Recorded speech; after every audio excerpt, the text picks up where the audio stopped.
We're chugging along. This is my third recording of the night. I still have to make reels after this, but you know that we're still going to make the UFC Apex 111 Bonfim versus Brown predictions.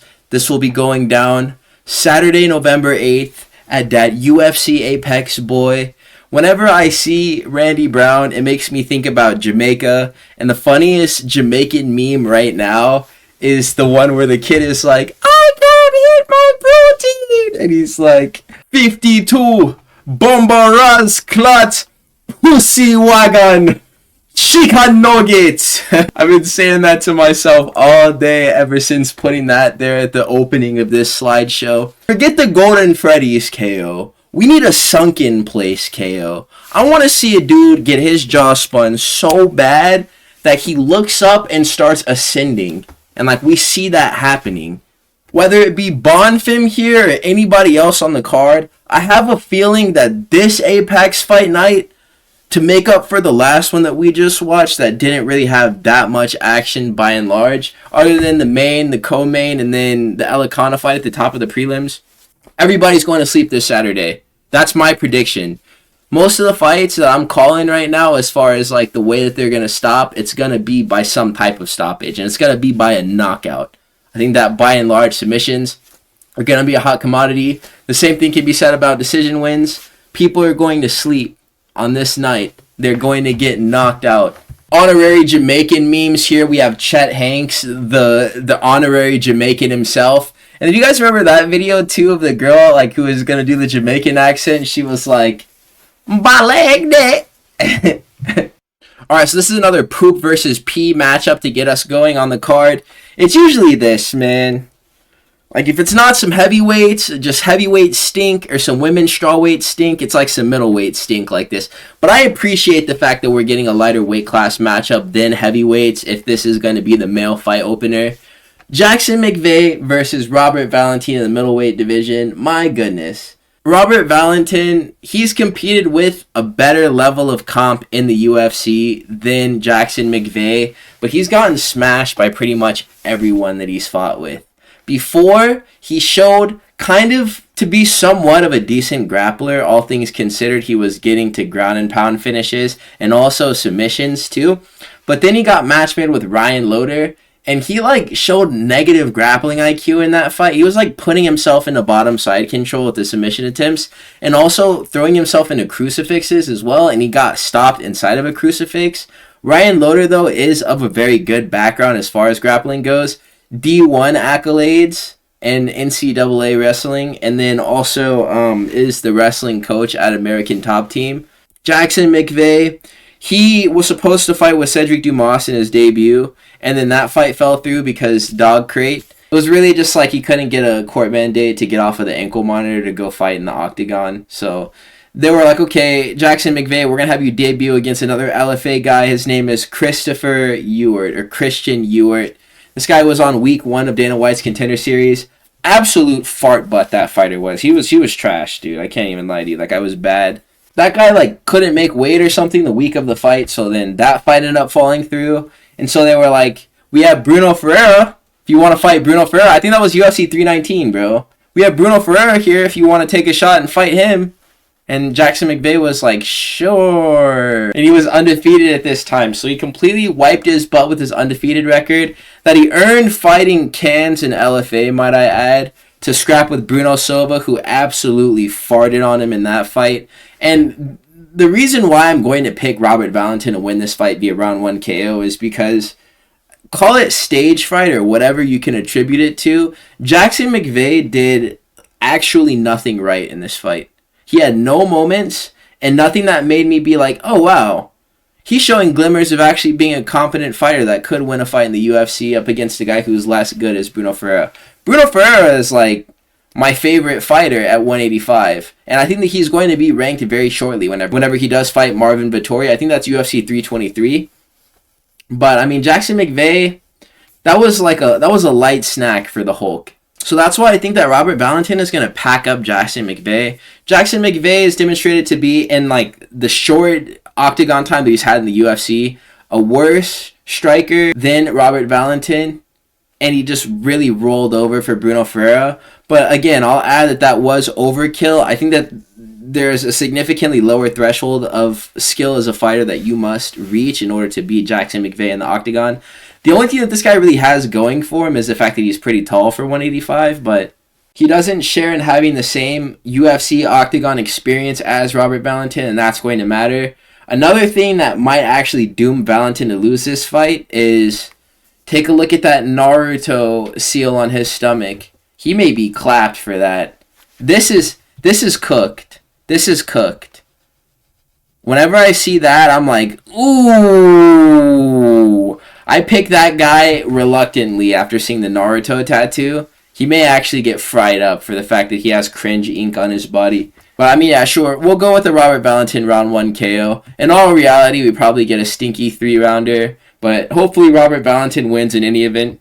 Short notice Miles Johns versus Daniel Marcos filling in for Felipe Lima. I don't really like this for Miles Johns. I'm not going to lie to you guys. I don't really like this for Miles Johns. The reason why I don't really like this for Miles Johns is because whenever you do size up the skill sets of John Matsumoto and Daniel Marcos, I'm not going to say that they're like virtually the same fighter, but their skill sets are definitely more alike than not. Daniel Marcos was dominated by a much larger and more physical Montel Jackson in his first loss. Miles Johns' only real hope in this fight is going to be to wrestle, and it's not really like he has an easy time in doing that with guys who are relative to his size or even smaller than him. He was getting takedowns in the John Matsumoto fight, which he had a full camp to prepare for that time, but John Matsumoto was really shucking off these attempts that he was making at wrestling, getting right back up to his feet with no problems, and pinging this guy. And Miles Johns was landing shots pretty infrequently that were bigger and more substantial than John Matsumoto's by and large, but it doesn't really seem like this guy packs a whole lot of KO potential into his body. He has good timing with his overhands, but his skills come in the form of being able to mix the martial arts. Daniel Marcos is a very technical striker, and he's able to just stand at the outside and just pick you apart. He's pretty competent in the clinch as well. Miles Johns will need to change levels in order to wrestle, in order to get ahead in this fight. He's good at getting takedowns, but he's not really doing much with them whenever he does score. And this is me purely speaking off of the basis of what I saw him accomplish, or what he didn't accomplish in the John Matsumoto fight. I don't really take Johns to be a better boxer than Adrian Yanez either, who was actually beaten by Daniel Marcos by decision. Both of those guys ended up gassing though, and towards the end of the fight, Daniel Marcos was literally running out of the pocket from Adrian Yanez. But with that type of pace, anybody would gas out. I've never seen Miles Johns actually output as much as both of those fighters were in that fight. So we give it a pass. Also, I'm pretty certain that Felipe Lima versus Daniel Marcos would have been a more interesting fight for all of us to watch. Stylistically, this matchup makes sense for Miles Johns to take on short notice because it seems like he's kind of getting a do-over at a guy who is very similar to the fighter that he just narrowly lost to. But, I mean, that was with a lot more prep time. I think that this isn't really going to go well for him. Daniel Marcos is also coming off of his first career loss, so he's going to be wanting to get it back in blood. I'm going to predict that he wins a decision just because that's what we've seen out of him up until this point, but I think that it's going to be a one-sided one. I think he's going to beat the crap out of Miles Johns. You know it was coming. You knew it was coming. Women's strawweight stink in the apexes. A tale as old as time. A song as old as rhyme. I was going to say Beauty and the Beast, but both these hoes are chopped. I think that Tecia Pennington is getting whooped here. And I can confidently say that that's how this is going to go down. Denise Gomes has chinned and won decisions over women who are a lot better than Tecia Pennington. In my opinion, she's coming off of the momentum of having won a fight via KO. Denise Gomes and Carol Rosa are a couple I found out on Instagram, and they both have bricks in their hands, so I wonder who's the bottom. But that's besides the point. Denise Gomes, let's look at it. She has wins over Jasmine Uregi, Bruna Brazil, Elise Reed, Eduardo Mora, and Kovalkiewicz, and she finished those first three girls. She knocked those first three girls out, and Eduardo Mora is going to be a better skilled fighter in the same strengths that Tecia Pennington has in the grappling, in the stand-up. Eduardo Mora does both of those things better than Tecia Pennington does them. Denise Gomes was still able to beat her soundly across 3 rounds to win a unanimous decision. But this is the thing about WMMA. You get a fighter like Denise Gomes who has crazy power and a pretty decent and passable skill set in terms of being able to take varied approaches to win her fights. And then at a certain point of her career, she's just going to take a random loss to Angela Hill. And that just, like, happens, bro. I really don't understand why it's like that. And that was, like, 2023. Denise Gomes getting dropped off and losing unanimous decision to Angela Hill. Most of the time, it's split. She got unanimous decision. So, I mean, that may be a precursor to her getting dubbed by Tecia Pennington in this fight. Tecia Pennington has fought similar styled fighters to Denise Gomes, like Andrade, in the year 2018, where she lost unanimous decision to that girl. She's going to have 7 more years of mileage on her through fighting since 2018. Denise Gomes is also 11 years younger than Tecia Pennington. There's no reason for me to not pick Gomes to win this fight via brutal round 1 KO of the sleepiest variety. I really hope that Denise Gomes comes into the octagon with the strongest and most fortified pimp hand directly addressed at Tecia Pennington, which she assigns to her and sends her to the Shadow Realm with. Because I really want to see it again. The Elise Reed KO, it got me up out of my seat. And I want to see another sleepy knockout just like this one. This will be making up for the 3 WMMA decisions that we had to watch last week. And the first fight did end in a round 3 submission, but we basically had to wait the whole 15 minutes for that to take place. There wasn't really that many lint moments in WMMA on UFC Vegas 110. This is going to be different. You guys, it's going to be different. So now we're going to be talking about Josh Hokit versus Max Gimenis at heavyweight. And I learned my lesson. I took my lumps predicting that Martin Buchecha was about to Marcus Buchecha, Martin Budai, Marcus Buchecha. Same difference, right? Except Martin Budai is actually better than Marcus Buchecha. I took my lumps. And I said, Marcus Buchecha he might be that guy. He might be the dude. He might be the dude that we all need to be tapped in with. I'm going to give my take on all my short content talking about Marcus Buchecha. That's my man. A heavyweight, none of these guys can grapple. He's a jiu-jitsu man. Oh, he's going to smash it. He's going to be cold. Yeah, he lost to Rug, but I mean, Rug is amazing. So it's like, it doesn't matter. Lower rungs of UFC competition. Yeah, Marcus Buchecha is going to get that done because he's super mega jiu-jitsu man. I was capping. I was capped out. Marcus Buchecha was capped out, acting like he was like at a UFC level, signing the contract to come and compete in the organization, whenever he knew he was butt booty ass. But in this fight, there's a couple of things that do make this interesting. Aside from the fact that Gimenis is a jiu-jitsu man, I guess that's like moderately entertaining as far as breaking down this matchup. Josh Hokit being who he is makes this fight really fun because, I mean, if you know about Josh Hokit's post-fight on Dana White's Contender Series, you know that this man always bring the noise on the mic after his fights. But he's a wrestler. He has a lot of energy and very fast pace in the octagon too. He uses like cage pushes, like he'll take the back, kick off of the octagon cage to finish a body lock trip in the center of the octagon, and then he'll just maintain top positions and wear on his opponent until they get tired. Gimenis is going to be a blob who's going to be tipping the scales at around like 260, kissing right under the weight limit at heavyweight. Josh Hokit is like one of these hybrid heavyweight fighters who comes in 220, 230, and like he's still fine to do that. So if we're talking about like one of his first few fights in the UFC, whenever he starts fighting more and more competition as he's moving up, he's going to realize the blob meta is a real thing and that he's going to need to gain some weight if he wants to hang out here. I think I am going to side with him on the basis of where each fighter's strengths lie. I mean, Josh Hokit did show me a pretty, okay skill set on the Contender Series. I think, bro, for some reason, I remember his opponent's name was, Guillermo Uriel, I think was his name. Or Uriel Guillermo.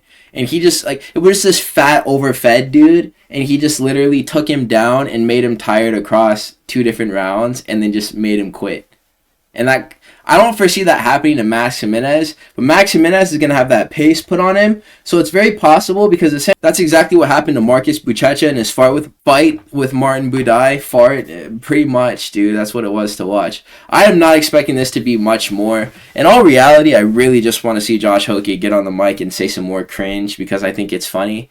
I'm never putting my faith in another BJJ dude at heavyweight ever again. In reality, the only way that that actually bears fruit in making you a success is if you're a jiu-jitsu person who transfers into MMA and you're a woman who does that. Because any type of male fighter who comes from a BJJ background, they some ass if they don't have any type of striking behind it either. And Max Gimenis, I mean, this guy is fighting for, I think it's Shogun FC. is a promotion. I don't know what that is. Josh Hokit, I think, was an ex-Bellator fighter, so I mean, comes from a better background. Max Gimenis was losing in this unnamed promotion, which, I mean, I may just be a casual for not knowing about, but I don't trust it, you guys. I think this is going to be Josh Hokit serving as a perfect foil to Max Gimenis in his game plan, and then we're going to get a bunch of stalled grappling sequences, and Hokit's going to win a decision at the end of it. That's my prediction. Hokit via decision. Next, we have Mayra Bueno Silva versus Jaqueline Cavalcanti at women's bantamweight. Oh, Mayra. Mayra, my sweet summer child. I once believed in her to win a bantamweight title. And I was like, Mayra, all you have to do is beat Rocky Raquel Pennington, and you can do this. Surely you can. You talk like this. That's the way your voice sounds. And, like, it's even an octave deeper than what I just did. It's really like this. Mayra Bueno Silva. And so I was like, dude, with that type of inflection and bass and baritone in your voice, there's no way you don't have the capabilities to be champion. You, Mayra Bueno Silva, you have the makings of a varsity athlete. I believe that in my heart. And now I hold bitter resentment in the same place that I once had reverence for Mayra Bueno Silva in my chest organ, for the fact that she is the reason why Rocky Raquel Pennington is an ex-UFC champion and a title holder in this promotion. That should have never happened. Mayra Bueno Silva, with like an actually good skill set, would be a far more respectable champion. This woman has jiu-jitsu tattooed on like one of her arms, right? She's bad at jiu-jitsu. Mayra Bueno Silva loses her title shot and is like, man, I really suck at bantamweight, huh? Let me go down to 125 and see what I can accomplish there.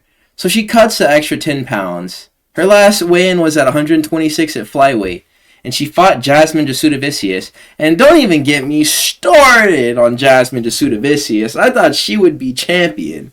I went as far as to say that, like, no matter who won between Shevchenko and Weili at UFC 322, Jasmine Jasudavicius was going to be the one to beat both of those girls.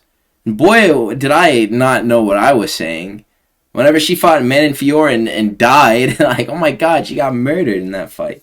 Mayra Bueno Silva got sauced by Jasmine Jasudavicius, who we know isn't even like top 5 caliber in that division. And she's an ex-title challenger. And at the time, I'm not even sure if JJ was ranked, dude. Because I knew that she was getting a big jump in comp as far as like the rankings went in fighting Manon Fiore.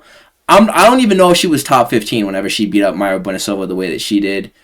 Jaqueline Cavalcanti is about to tax this. She's about to tax Mayra Bueno Silva like she just bought a new car in 2025. Women's bantamweight is so bad, and Jaqueline Cavalcanti is literally like one of the only good parts of this entire division. Her and Mario Pinto are each putting on for Portuguese MMA too, and I think that they're both going to do really well in their respective sides of the sport. Silva gets battered very often. Jaqueline Cavalcanti wins fights against girls that she's often doing the battering in. I think we'll get a finish in this fight, and that it'll come with no scares before it's netted by Cavalcanti over Mayra Bueno Silva. Since the Josia and Nunez fight, I believed in Jaqueline Cavalcanti. Then she beat Nora Cornell as well, which is a pretty solid win. And then she's just beaten Julia Avila, and all 3 of these fights were good outings for Jaqueline Cavalcanti. She didn't display any weaknesses to the grappling or in the stand-up against those girls. She solos here. It's going to be simple. I think every single fight in this division, other than one with Kayla Harrison, is going to be very easy for Jaqueline Cavalcanti to win. And she's going to beat Mayra Bueno Silva via round 2 TKO. So now we have kind of like a tricky one, right? Because, I mean, I did some research into why they call it bantamweight, and apparently it has to do with, like, in Thailand, bantam is, like, how they address chickens that fight. So it's, like, chicken weight. I think that's kind of funny. I mean, flyweight is, like, zzz, but then chicken weight right above it. Chicken weight, chicken weight, chicken weight. Anyways, Adrian Yanez versus Cristian Quinonez, right? This fight kind of seems like a layup for Adrian Yanez. But then you realize, like, Cristian Quinonez has really been getting, like, beaten up by grapplers because that's not where his strengths are. Adrian Yanez might need to come out and grapple this guy or clinch him because the boxing may prove to be too much for him. They have very similar physical attributes, but Cristian Quinonez does have a really sleepy knockout over this guy named Khalid Taha. and it's like him just slipping his head off to the side and firing an overhand, catching bro right on the chin and sending him to the shadow realm. So somebody's going to get knocked out here. In my heart of hearts, I really do believe that Adrian Yanez is going to come home here. I think that the UFC realized that they're like doing too much and trying to make this guy into a ranked guy right now without building him up a little bit more first. So they're going to be giving him like more on-level matchmaking with where he needs to be at right now so he can get the knockouts and build his confidence into getting a fight with a dude like Daniel Marcos and actually maybe standing a chance of winning that. I mean, that said, though, Cristian Quinonez, I mean, his boxing is pretty good, but he doesn't do anything at, like, an exceedingly high level. It's not, like, scary for Adrian Yanez. It's not like he's fighting, like, a Titan-level threat in this fight. Like, he's going to get chinned, or he's fighting, like, a guy who's known for his good boxing, like a more prime version of Rob Font was in his fight with Adrian Yanez, where he actually boomed on him. It's not like this guy is, like, getting matched up like Song Yadong or anybody with, like, those types of skills to where it's like, oh, man, Adrian Yanez is cooked. He just will need to pay attention in the pocket so he doesn't get slept. There is the vulnerability to grappling like Cristian Quinonez has, so that may be exploited by Adrian Yanez in this fight, even though he doesn't really do that too often. Knowing him, though, he's going to be trying to go for the knockout, so I'm excited to see what type of pocket exchanges we do get out of this matchup. I think they're going to be fun to watch. Adrian Yanez, very heavy-handed. Cristian Quinonez, finishing capabilities, but, I mean, I don't know. The pacing is weird. And he absorbs from strikes too lately. This is Adrian Yanez trying to save himself from being known as like the 500 fighter in this division who like had the world in his hands at one point but just couldn't make anything of it. He needs a big knockout here, so I'm going to rally behind Adrian Yanez and say that he gets this done in round 2, potentially even a round 1 knockout. Round 2 is going to be a safer pick in my opinion, so I'm going to go with a round 2 KO for Adrian Yanez here in this fight against Cristian Quinonez. Let's move up the card. So now we're dealing with the top of the prelims here. It's going to be Hyder Amil versus Jamaal Emmers at featherweight. Fun fact, Jamaal Emmers used to train at the same gym as Bobby Green and also the same facility that I also learned martial arts out of. I don't know whatever happened there, but, I mean, he doesn't really be coming around no more. And he's bald now, which is, like, lit. I went through a phase. It was just a phase, but, I mean, I was still bald for, like, a couple weeks. I went bald again. I went bald and was like, you know, I'm not bald enough. And I went even more bald. And I'll do it again. I'm like growing my hair back, sure, but I mean, you never know whenever Beowulf MMA is about to pop on a new upload with no hair, man. You absolutely gotta keep them on their toes. So it's either that the abilities of Hyder Amil were overstated by myself going into the fight with Jose Delgado, or Jamaal Emmers is going to get chinned. There's really no in between here as far as like my prediction of the way this fight is going to go. Hyder Amil just took his first loss to Jose Delgado in a fight that he didn't even have the ability to do anything in before he got fucked up and like finished. And that was like 30 seconds into the first round. And you can't really say much about that performance in comparison to the one that he had before then with William Gomes that he actually did win, which, I mean, that's a hard fight for anybody, William Gomes. And he was able to decision that guy, using his anti-wrestling to stay off of the cage, creating space and landing meaningful strikes.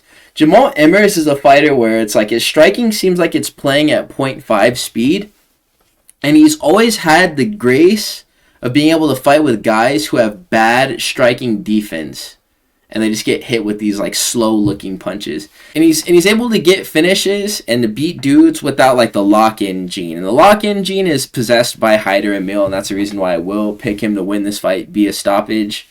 But there's also a lock-in gene that's attached to a fighter like Nate the Train, and that's the reason why I was able to rally in the third round after losing 2 of them to Jamaal Emmers and actually finish the fight.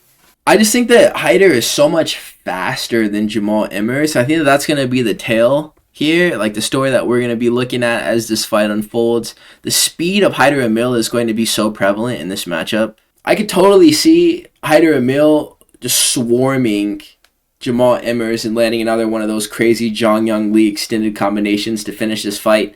All Hyder Amil needs to do is have that first like 30 seconds of not getting knocked out at the beginning of the fight to get going. Because if he starts, I mean, it's really hard to like slow him down. Jose Delgado made a really calculated move by getting right on Hyder Amil and shutting him down from the get so he couldn't get going, because that probably would have been a different fight if he didn't chin him at the time that he did do it. I'm not going to go as far as to say that Hyder Amil would have beat Jose Delgado, but it likely would have been more competitive. Jamaal Emmers is going to let Hyder Amil get started, and that's going to be his downfall. Hyder Amil is also going to want to get his lick back for the first loss that he had taken in his career, and Jamaal Emmers seems like a good bounce-back opponent for him to do this. I think he's gonna starch this man. So let's go on to the main card. A photo of Toshiomi Kazama here. Rest in peace, my boy. I talk about Toshiomi Kazama like he actually perished that day. Kazama forever. Alright, we have Certified Lover Duncan, Christian Leroy Duncan versus Marco Tulio here. Man, Marco Tulio has the opportunity to really make me look stupid. Really make me look stupid, I'll tell you what. He's off of a hand injury. Showed a really nice skill set over Trayshawn Gore. People say that he low-key got dropped in this fight. I think it was like a clean one at least. He definitely got like caught with something in that fight. But I mean, I don't think it was a clean drop. Christian Leroy Duncan's off of the momentum of having won his fight against a decrepit, broken down Eric Anders, which I mean, that's not really speaking much to what type of fighter Christian Leroy Duncan is as far as his capabilities to win fights up against other dudes who are actually good. What I see out of Christian Leroy Duncan in the past is that whenever there is any type of threat or danger posed to him, he kind of becomes very reclusive and he doesn't go for it. He's only really doing that up against dudes that he knows that he can knock out, the way that he was able to knock out Eric Anders. I think that was like a spinning elbow, though, which was pretty lit. But if we're looking back at fights like Pulayev, he actually did win the Pulayev fight, but he just didn't go for it because Pulayev is like big and imposing and scary, just like he is. Oh, I don't want to stand in pocket exchange with Pulayev. Even though I had several opportunities to finish this fight and he wasn't like firing any type of offense back at me. Oh, no, don't pocket exchange with him. He's scary. Gregory Rodriguez. Armin Petrosian, of all people. They made Christian Leroy Duncan look like a scared puppy. I think that Marco Tulio is going to put that fear back into him, and then he's going to just pull ahead in this fight and do whatever he wants. I love Marco Tulio, though, so I'm definitely biased in making this prediction. He's got the skill set to back my favoritism of him, though. I think that a really good performance here that Marco Tulio is able to net a knockout in is going to make it so he is only going to need really like one more fight before he is able to get a ranking in this division. Because there's no shortage of fun matchups for him to have in the rankings. He could fight with Pfeiffer. He could fight with Cannonier. He could fight with Costa. They could even do like MVP as a potential matchup for this guy as well. Outside of the rankings, there's Gautier, there's Shara Bullet. Like, there's all types of things you could do with Marco Tulio. He's a fun fighter, super interesting style. I think he's going to get a nasty finish here in round 2 of this fight. The shoe is going to be on the other foot for Christian Leroy Duncan, coming off of his knockout over old buddy's name, Eric Anders. It's going to be him getting chin this time. Now we have Ricky Simone versus Raoni Barcelos. Ricky Simone, you want to talk about the shoe being on the other foot? Raoni Barcelos is finally going to be fighting a guy who actually has a grappling bag on him. And it's not just going to be awarded a free win because he's match made with the striker with untested grappling. Or grappling that's been tested before, and we just know it's bad. For all intents and purposes, Ricky Simone is a grappler that's relative in skill to Raoni Barcelos in terms of pure ability, but he also has the boxing and the KO threat too that Raoni Barcelos does not possess. And also historically, whenever Raoni Barcelos is match made with fighters who are grapplers with a relative level of skill to him in the ground game, he gets laced on the feet. He got knocked out by Umar, and then Kyler Phillips was able to piece this dude up and land some really solid shots on him as well. Ricky Simone, whenever he's match made with other grapplers, he's able to dominate them completely like Cameron Smotherman, or he chins him like he did against Javid Basharat. That was kind of like a one-off too, because we hadn't really seen like a big knockout performance like that from him in some time. Some MMA trivia, though, is that Ricky Simone has finished one of the greatest grapplers of all time in UFC history in a guillotine. Had Merab doing poople schnoop. This is like the passing of the torch. Ricky Simone is at the point of his career where he could definitely supersede the 38-year-old Raoni Barcelos for the mantle of being the grappler gatekeeper in this division. This is going to be the dude who you matchmake fighters with to be like, okay, can he grapple? Let's see if he can beat Ricky Simone. The answer may be no. I think we may see another beautiful knockout highlight out of this matchmaking because I don't really see any clear path to victory from Raoni Barcelos other than landing his own knockout, which I just don't think is very likely. So I will be predicting a Ricky Simone round 2 KO here. Alright, so now we have Ismael Bonfim versus Chris Padilla at lightweight. Both of the Bonfim brothers are fighting on this card. We're going to be talking about I'm not sure who's older. I think that Gabriel's older than Ismael. They call Chris Padilla Taco, which is actually kind of funny. I think it's fun and whimsical that he goes by Taco. The last time that we saw Nazim Salikhov, he was finished by a head kick. I mean, it was a doctor stoppage, and Nazim Salikhov split his nose open real good. Chris Padilla is off of a split decision win over Jai Herbert. Before then, he had doctor stoppaged Rongju.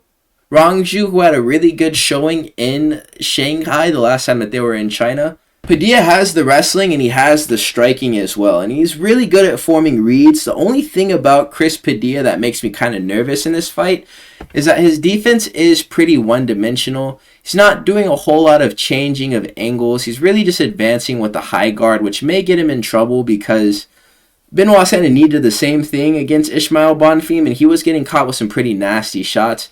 The thing that was working for Benoit Saint-Denis, though, that Chris Padilla does share in having as a strength, is kicking offense. He was kicking the body really well, Benoit Saint-Denis was, and that was tiring out Ismael Bonfim, so whenever he started to chain wrestle, that was something that he was able to have success in.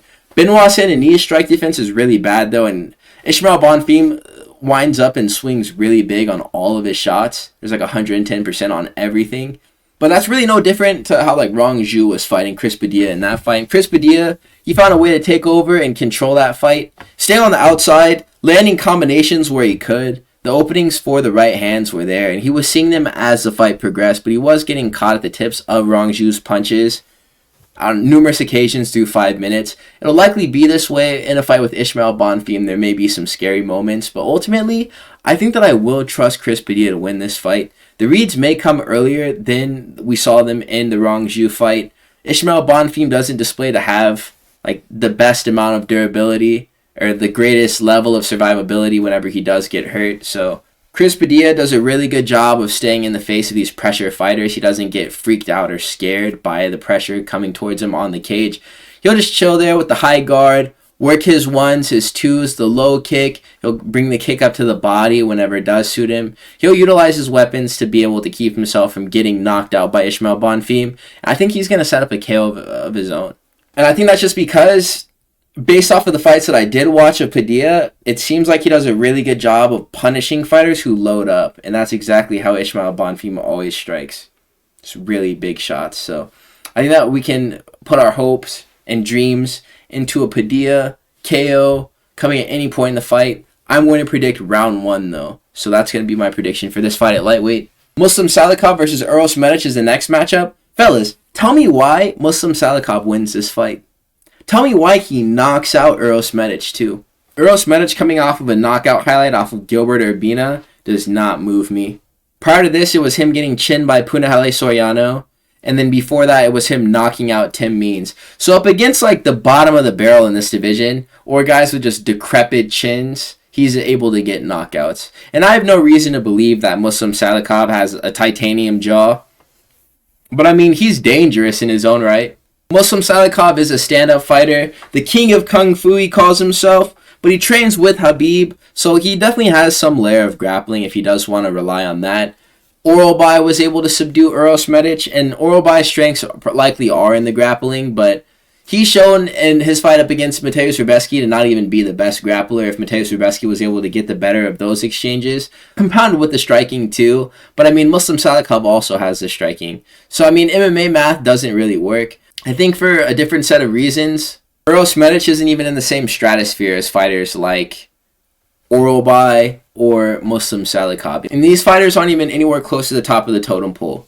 Medic is a fighter who gets sauced on quite often and only really performs whenever they throw him softballs. And I made the mistake of thinking that Muslim Salikhov was an easy fight for different dudes to get like cheeky W's in, but like no, it's really not like that at all. This is actually like some like cursed matchmaking here. Muslim Salikhov is definitely being fed this dude. Like I may end up being wrong, but I'm expecting there to be like a crazy highlight here. Muslim Salikhov always goes for like the spinning wheel kick at certain points of his fights, whenever he doesn't just accidentally knock out a dude entering in the pocket with his right hand, like he did up against Carlos Leal, who I thought would have made quick work of Muslim Salikhov. I think that he's going to get a wheel kick knockout here over Uros Medic, because the spacing is going to be there. There's going to be like this tentativeness that Uros Medic is going to have to enter the pocket, or he's going to be escaping very fast out of the pocket. anticipating like a counter on the return, he's going to get wheel kicked, dude. It's going to be silly, too. Muslim Salikhov's going to get his hand raised, man. Uros Medic's last fight to this one is a massive jump in comp, and I'm not anticipating him doing well with it. Matt Schnell versus Joseph Morales at flyweight in the co-main event. Matt Schnell should have stayed retired, man. Like, what is he doing? It's always fighters who, like, flirt with retirement but never really dedicate themselves to actually staying away from the sport. Or they have, like, 1 foot in, 1 foot out. You can't really do that with fighting, dude. And that's not to say that Matt Schnell isn't actually like grinding still and working hard to make sure that this is like something that he can do, or that he's not taking it just as serious as he was whenever he like started taking all those losses and left the sport. But dude, he literally won over Jimmy Flick. He was good, bro. He made it out. Like, you gotta win, just retire, go off in the sunset. You got a family. If you got a family, go hang out with them. Crypto schemes, dude. Smash coin. Or hook up with some betting website and make your money that way. He does not need to be doing this. Morales is a dude who fraud checked, like straight up fraud checked that Idris Alibi guy from Kazakhstan. That was supposed to be like a hot prospect coming off of the Ultimate Fighter. A dude had actually gotten a really nasty finish on that circuit. And then Morales, ex-UFC veteran, who's getting beasted and feasted on by Davison Figueiredo, was supposed to be easy work for him. I think that by the time that we're done watching both of these fights on tape, this one live and then recollecting the other fight that also happened on UFC 319, it's going to be that Idris Alibi guy putting up a better fight than Matt Schnell did in this one up against Joseph Morales. I mean, Matt Schnell is a pretty solid grappler for whatever it's worth, but he also has no finishing instincts, and he has the claim to the best comeback victory in the UFC because his durability and those finishing instincts that I was just mentioning are so poor. He wasn't able to capitalize on a rocked moment that he scored over Cody Durden to seal the fight, and then he himself ended up getting choked in that one. And that was like his second to last fight before he beat Jimmy the Brick Flick, and I thought he was done, so I don't know why he's back. This dude is like Springtrap, like he always comes back. I'm not sure if it's going to be like Morales wins on experience. The thing that I will say is that Morales, he comes from a good camp. Team Alpha Male, we're going to see the retired 40-year-old skateboarder in his corner, Uriah Faber, and that's going to make me happy because it's been a while since he's made a public sighting, or that I've seen him at least, so it's going to be lit to see him walk into the octagon in support of Joseph Morales. And also, another thing that matters is that Joseph Morales was cut whenever Matt Schnell wasn't, with like half as many losses consecutively, and whenever he went down to that regional circuit, Joseph Morales was able to get wins to bolster his confidence so he can actually perform now. Matt Schnell is off of 1 win following just getting absolutely hammered by every single fighter active on the flyweight roster, dude. And this has been like since I got into the UFC. This guy is just, his fall from grace was astronomical, and it happened in like 2022. So for like 3 straight years, this man has just been getting absolutely shreked. I think that Morales is going to make this guy tired, and he's going to make him tap. So give me the Joseph Morales round 3 submission in the co-main event here. Potentially even a TKO up against this dude with a known crumble cookie chin. Now we have the fight that we've all been waiting for. Gabriel Bonfim versus Randy Brown. Blood clots. Bomba Rasta. Wonderboy would have had Bonfim if he wasn't 800 years old. I know that people love to cry robbery considering that fight, but the reality is a prime or more prime Wonderboy, maybe even one that was like 5 years younger, would have absolutely flayed Gabriel Bonfim, and it would have been so convincing to the point that these talks of robbery wouldn't even have been like on the table, because it just wouldn't even have made sense. We would have clearly watched Wonderboy win the fight. So we kind of just got to play the ball as it lies. Gabriel Bonfim has openings to be tagged on the feet. Wonderboy was scoring at will on Gabriel Bonfim, and it was the wrestling that was keeping him in the fight. Other than that, it was the high kicks that were getting through the guard of Bonfim, and the straight punch offense was actually proving to be pretty effective for Steven as well. Bonfim has been riding down easy street. This dude has been getting such easy matchmaking leading up to being ranked in this division. He got his ranking off of like an old, decaying Stephen Wonderboy Thompson. And let's read out his last opponents before this fight as well. We had Wonderboy, Chaos Williams, Ange Lusa, Dalby who chinned him, and then Trevin Giles before that. Ridiculously simplistic matchmaking that led him to be a ranked fighter. Randy Brown is going to win this off of the basis of having fought tougher comp. And he's demonstrated himself to be an overall more dangerous fighter than Gabriel Bonfim. Gabriel Bonfim, him and his brother are the decision guys. Randy Brown actually packs a punch to the point where he's a threat in the cage with whoever he's fighting. In Randy Brown's most recent run since 2020, where he was chinned by Vicente Luque, he's only dropped a knockout loss to JDM, who's the literal champion of the division, and then a sketchy, very close decision up against Brian Battle, who was blown up because he missed weight. Like, surprise, surprise, Brian Battle missed weight. And that was a really close fight. And those were his only 2 hiccups in 10 fights in 5 years. So, I mean, like, I got Randy Brown winning this fight for Jamaica, who's currently experiencing a hurricane. Even though none of them boys seem to be tripping about it. They're, like, dancing in the rain. It's pretty funny to watch on, like, social media. But Randy Brown, he's going to win this fight. He's going to dedicate this W to his homeland. He's going to show us the resilient Jamaican spirit in the cage up against Gabriel Bonfim. He's going to win this fight via round 1 TKO. And that boy Randall Brown is going to be ranked come Tuesday. So you guys, these are going to be my picks for the card. I just realized that I have not made a single video breaking down Jack Della Maddalena versus Islam Makhachev. And in part it was just because I saw a lot of content about it on my feed like in the last few weeks since it's been announced. But another reason why is just because like I thought there was more time. I didn't realize it was this week, dude. After this Saturday, we're literally like it's time for a 322. That's super turn. So you guys, comment JDM or Islam if you made it to this point in the video. Islam if you think that Makhachev is going to win the fight. JDM if you think that Jack Della Maddalena takes it. I will be patiently waiting for Saturday. Hopefully we will add another Golden Freddy suit under my head because we'll see another Golden Freddy knockout. But I'm going to catch you guys in the next one. Do like, comment, and subscribe if you made it to this point in the video. Peace out, my brethren. We will talk soon.